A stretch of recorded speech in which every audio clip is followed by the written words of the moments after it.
एक बार आप सभी का मेरे वीडियो में फिर से स्वागत है। आज की जानकारी बहुत ही महत्वपूर्ण है और जो इससे पहले भी मैंने आप लोग को जानकारियाँ दी हैं वो भी महत्वपूर्ण ही रही हैं। तो आज हम आपको बताते हैं भारतीय राष्ट्रीय कांग्रेस की जो स्थापना हुई थी। बहुत ही बढ़िया वीडियो है और जानकारी से भरपूर है, आप लोग देखिए इसको। और जैसे कि कांग्रेस आजकल की आपको जो जो पार्टी दिख रही है और उसी से ये जुड़ी हुई है, ठीक है। तो भारतीय राष्ट्रीय कांग्रेस की शुरुआत थी। तो इसकी स्थापना का उद्देश्य क्या था? क्या भारतीयों ने इसको स्थापित किया था कि चलो एक राजनीतिक मंच बनाते हैं, अंग्रेज़ों के खिलाफ उनसे लड़ाई लड़ेंगे, फिर देश पर शासन करेंगे, है ना? तो ऐसी कुछ जानकारी हम आपको देना चाहते हैं कि इसकी स्थापना के पीछे कौन लोग थे, किन्होंने इसको स्थापित किया, इसका उद्देश्य क्या था? क्या भारतीयों ने इसको स्थापित किया था कि अंग्रेज़ों ने ही इसको स्थापित करवाया? और अंग्रेज़ों ने अगर स्थापित करवाया तो क्यों करवाया? तो ऐसी कुछ जानकारियाँ महत्वपूर्ण हैं, हम आपको देना चाहेंगे। देखिए, थोड़ा शुरू से चलते हैं। 1757 में प्लासी का युद्ध हुआ। तो इसके बाद हमारे देश में ईस्ट इंडिया कंपनी का शासन स्थापित हुआ और उसने बड़े पैमाने पर शोषण करना शुरू किया भारतीयों का। तो यहाँ का जो मतलब व्यापार होता था और जो यहाँ की जो है खेती किसानी होती थी, उसको इस ईस्ट इंडिया कंपनी ने पूरी तरीके से चौपट कर दिया। इसके अलावा यहाँ की देसी जो रियासतें थीं, जो रजवाड़े थे, जो राजा लोग थे, उनकी भी रियासतों को हड़प लिया गया। इसमें सबसे मुख्य दो नाम आते हैं, एक लॉर्ड वेलेस्ली का सहायक संधि के द्वारा उसने ये काम किया और दूसरा नाम जो आता है वो लॉर्ड डलहौजी का जो है आता है, जो है इन्होंने राज्य हड़पने की नीति के द्वारा देसी रियासतों का ब्रिटिश एम्पायर में जो है विलय किया।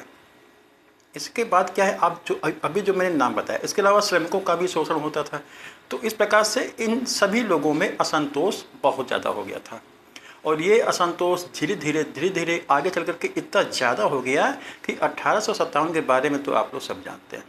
बड़े पैमाने पर एक विद्रोह हुआ 1857 में, जिसकी शुरुआत मेरठ से हुई थी। उसके बाद क्या हुआ, आपने देखा कि जो है किस प्रकार से दिल्ली, कानपुर, लखनऊ, झांसी, बनारस, कई जगहों, फैजाबाद, हर जगह जो है ये क्रांति जो है फूट पड़ी।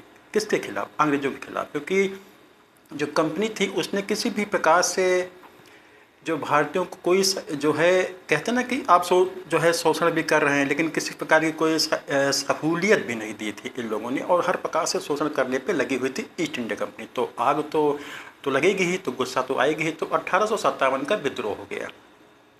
अब बात करें कि इस विद्रोह में आपने देखा कि बहुत से अंग्रेज लोग मारे गए और हमारे क्रांतिकारी लोग भी मारे गए। अब इसके बाद क्या, जब 1857 का विद्रोह जब ख़त्म हुआ तो आपको मैं जानकारी के लिए बता दूं, इसके बाद क्या, ईस्ट इंडिया कंपनी का शासन जो है ख़त्म हुआ। फिर ब्रिटिश क्राउन का शासन शुरू हुआ 1858 से। गवर्नर जनरल का जो पद था वो वायसराय के नाम से जाना जाने लगा 1858 से।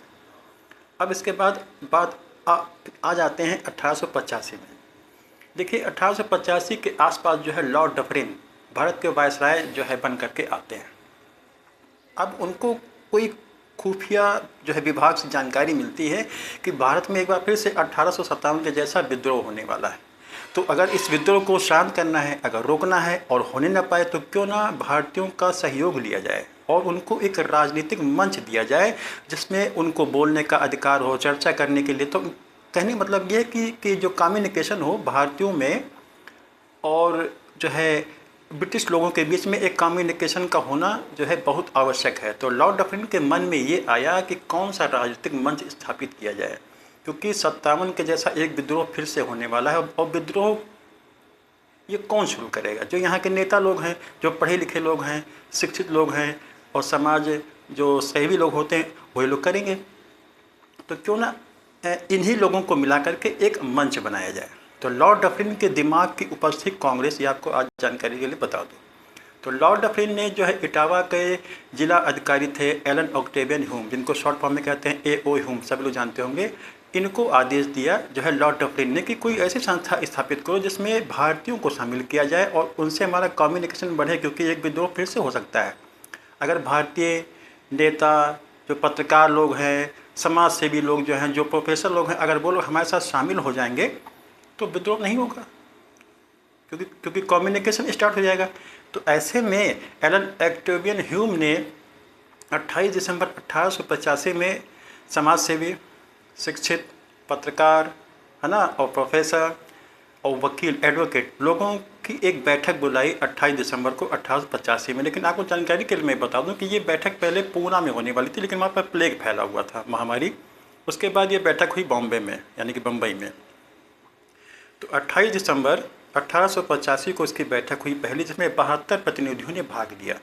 यहीं पर ये भारतीय राष्ट्रीय कांग्रेस की नींव पड़ी और स्थापित हो गई भारतीय राष्ट्रीय कांग्रेस, जिसका उद्देश्य था केवल ये कि भारतीयों को जो मतलब कि विद्रोह को हवा दे सकते हैं, उन लोगों को इसमें शामिल कर लिया जाए तो विद्रोह नहीं होगा। एक प्रकार से सेफ्टी वाल्व के रूप में काम करेगा, क्योंकि लॉर्ड जो है डफरिन ने कांग्रेस को सेफ्टी वाल्व कहा था, सुरक्षा कवच कहा था। देखिए सेफ्टी वाल्व के बारे में एक आज जानकारी आप लोगों को दे दूं कि सेफ्टी वाल्व ये होता क्या है। तो सेफ्टी वाल्व के बारे में जानकारी दे दूं कि आप लोगों ने प्रेशर कुकर देखा होगा, उसके ढक्कन पर उसके नीचे जो है एक तो सीटी लगी होती है, फिर एक सेफ्टी वाल्व लगा होता है कि जब स्टीम बनेगा और जब मान लो सीटी ये ना उठी, तो जब ये सेफ्टी वाल्व के जब प्रेशर कुकर के अंदर जब गैस ज़्यादा बन जाएगी तो सेफ्टी वाल्व जो होता है खुल जाता है और धमाका नहीं होने पाता है और कोई जो है कोई घायल भी नहीं होगा। तो ऐसे में इसको सेफ्टी वाल्व जो है नाम दिया गया भारतीय राष्ट्रीय कांग्रेस को, और ये स्थापित हो गई भारतीय राष्ट्रीय कांग्रेस सुरक्षा कवच के रूप में कि भारतीय लोग जो नेता हैं वो हमारे साथ शामिल रहेंगे तो विद्रोह नहीं होगा, और इस प्रकार से हमारा काम भी चलता रहेगा। लेकिन यही भारतीय राष्ट्रीय कांग्रेस आगे चल करके भारतीयों मतलब कि भारतीयों में जैसे बहुत से लोग इसमें शामिल हुए थे। जैसे कुछ नाम बताते हैं आपको, दादा भाई नौरोजी हुए थे शामिल इसमें, और गोखले भी शामिल थे, मदन मोहन जो है मालवीय भी इसमें शामिल थे, और फिरोज शाह मेहता जैसे लोग इसमें शामिल हुए। तो इस प्रकार से ये संस्था स्थापित हुई। लेकिन बाद में जो भारतीय लोग इसके मेंबर बने थे वही लोग अंग्रेज़ों के लिए जो है आफत बन गए, ब्रिटिश एम्पायर के लिए आफत बन गए। फिर बाद में अंग्रेज़ों के ही मन में आया कि हमने ऐसी संस्था स्थापित कर दी है जो हमारे लिए ही नुकसानदायक ये साबित हो रही है। तो इस प्रकार से ये कांग्रेस स्थापित हुई। अंग्रेज़ों ने इसको स्थापित किया था एक सुरक्षा कवच के रूप में, ताकि भारतीयों को अपनी ओर शामिल किया जा सके, जो यहाँ के नेता लोग हैं जो कि विद्रोह को हवा दे सकते हैं। तो इस प्रकार से ये कांग्रेस स्थापित हो गई। इसके पहले अध्यक्ष बनाए गए थे रमेश चंद्र बनर्जी, ठीक है। तो इस प्रकार से, और उसके बाद फिर इसकी हर साल जो है बैठकें होती थी और अधिवेशन होते थे। तो कांग्रेस का फिर बाद में भारत की आज़ादी से नाम जो है जुड़ जाता है। पहले सुरक्षा कवच के रूप में था ये। तो ऐसे हुई थी कांग्रेस की स्थापना ब्रिटिश एम्पायर के सुरक्षा कवच के रूप में।